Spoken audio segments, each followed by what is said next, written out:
안녕하십니까. 전종희 목사입니다. 7월 17일 월요일 매일 성경 묵상입니다. 예레미야 5장 20절로 31절입니다. 너는 이를 야곱의 집에 선포하며 유다에 공포하여 이르기를 어리석고 지각이 없으며 눈이 있어도 보지 못하며 귀가 있어도 듣지 못하는 백성이여 이를 들을지어다. 여호와의 말씀이니라. 너희가 나를 두려워하지 아니하느냐? 내 앞에서 떨지 아니하겠느냐? 내가 모래를 두어 바다의 한계를 삼되 그것으로 영원한 한계를 삼고 지나치지 못하게 하였으므로 파도가 그 세계이나 그것을 이기지 못하며 뛰노나 그것을 넘지 못하느니라. 그러나 너희 백성은 배반하며 반역하는 마음이 있어서 이미 배반하고 갔으며 또 너희 마음으로 우리에게 이른 비와 늦은 비를 때를 따라 주시며 우리를 위하여 추수기한을 정하시는 우리 하나님 여호와를 경외하자 말하지도 아니하니 너희 허물이 이러한 일들을 물리쳤고 너희 죄가 너희로부터 좋은 것을 막았느니라. 내 백성 가운데 악인이 있어 새 사냥꾼의 매복함같이 지키며 덫을 놓아 사람을 잡으며 쇠장의 새들이 가득함같이 너희 집들의 속임이 가득하도다.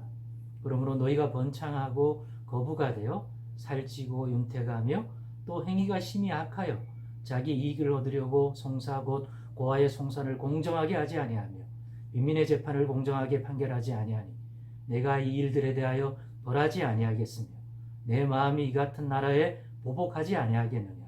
여호와의 말씀이니라. 이 땅에 무섭고 놀라운 일이 있도다.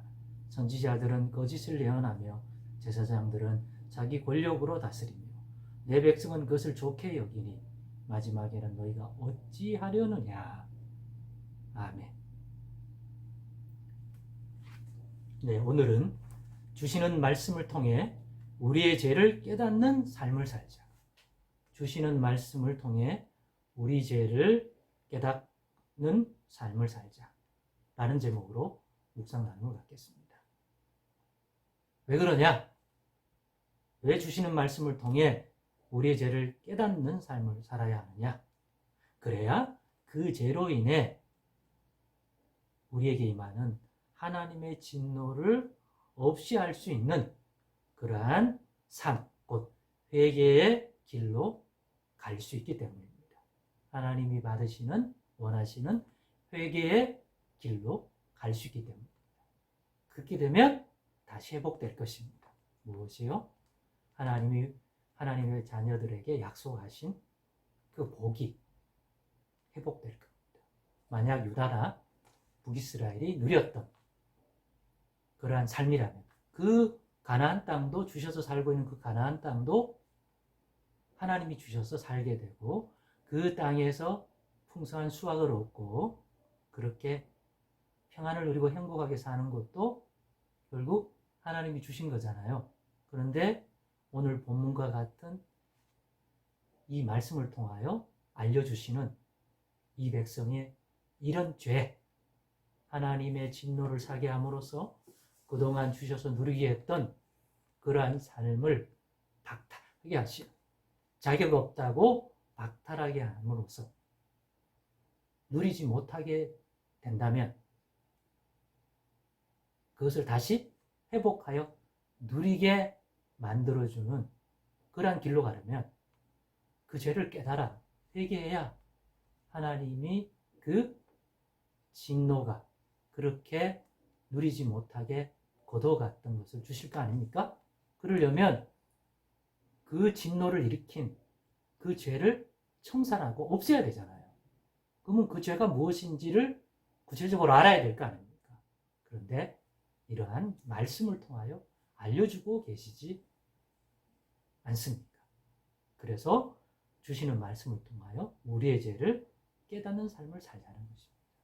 그렇게 되면 과거에 누렸는데 지금은 누리지 못하던 그것들을 회복할 수 있는, 즉 하나님의 진노로 인하여 그런 일이 발생했다면 그 진노가 거두어지면 다시 약속대로 부어주실 것입니다. 회복시킬 겁니다. 더 나아가 더 풍성한 복을 누릴 겁니다. 왜? 그 땅에서 지금까지 누렸던 것보다도 더 풍성한 것들을 자선수선 누리게 해준다는 것들이 하나님의 언약 안에 있는 이러한 복이잖아요. 근데 우리의 삶이 그것을 아직 충분히 누린다 하더라도 온전히 풍성히 누리는 데는 아직 미치지 못한 분들이 대부분 아니겠습니까? 우리 인생이 그렇게 풍성히 못 누리다가 그나마 누리던 것도 이 죄악으로 인하여 잃어버리게 되는데, 하나님의 진노와 심판의 손길로 인하여 그러한 것들이 발생했기 때문에 그런 하나님의 진노를 일으키는 죄를 이런 말씀을 주셔서 깨닫게 하실 때 깨달아 살아간다면, 즉 그로 인하여 회개에 합당한 삶을 계속해서 깨닫고 살아간다면 누리다가 잃어버린 것도 회복하고 또 언약 속에 더 풍성히 누릴 수 있는 것도 누리게 되는 길로 가게 된다는 것이죠. 이것들이 다 하나님이 주시는 말씀을 통해서 우리가 이룰 수 있는 것입니다.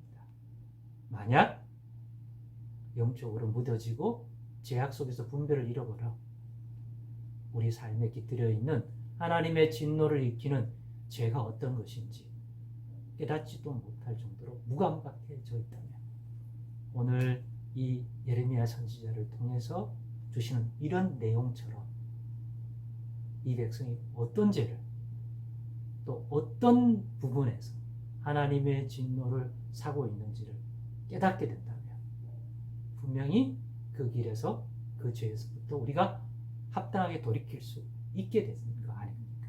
그러니 우리가 말씀 묵상, 특별히 성경 기록되어 주신 하나님의 말씀을 통하여 우리의 허물과 죄, 단순한 죄가 아니라 이로 인하여 하나님이 그리스도 예수 안에서 약속하셔서 누리게 한 그 은혜와 복들을 우리가 언젠가 누렸는데 잃어버렸거나 아니면 더 풍성히 누리지 못한 상태에 머물고 있다면 그러한 삶을 통하여 이러한 부분을 회복하는 그러한 삶으로 나아가고자 합니다. 꼭 그렇게 되기를 원합니다. 그러려면 주시는 그 말씀을 통하여 그러한 것을 누리지 못하게 만든 그 죄를, 즉 하나님의 진노로 인하여 누리던 것까지도 박탈당하게 만든 그 죄를 깨닫는 것이 필요하다는 거죠. 그래서 말씀을 통하여 이 죄를 깨닫는 그런 은혜를 날마다 구하시고 또 깨달으면 회개에 합당한 삶을 살아갈 수 있도록 인도함을 성령 안에서 달라고 또 구하시고 또 그런 삶에 열매를 맺을 수 있도록 더 하나님 풍성한 긍휼의 은혜를 달라고 구하며 사는 저와 여러분 되시기를 간절히 소망합니다. 기도하겠습니다. 하나님 감사합니다. 오늘의 나눔 속에서도 깨닫는 마음 주시고 성령의 감화 감동 역사 인도해 주옵소서. 예수님의 이름으로 기도드리옵나이다. 아멘.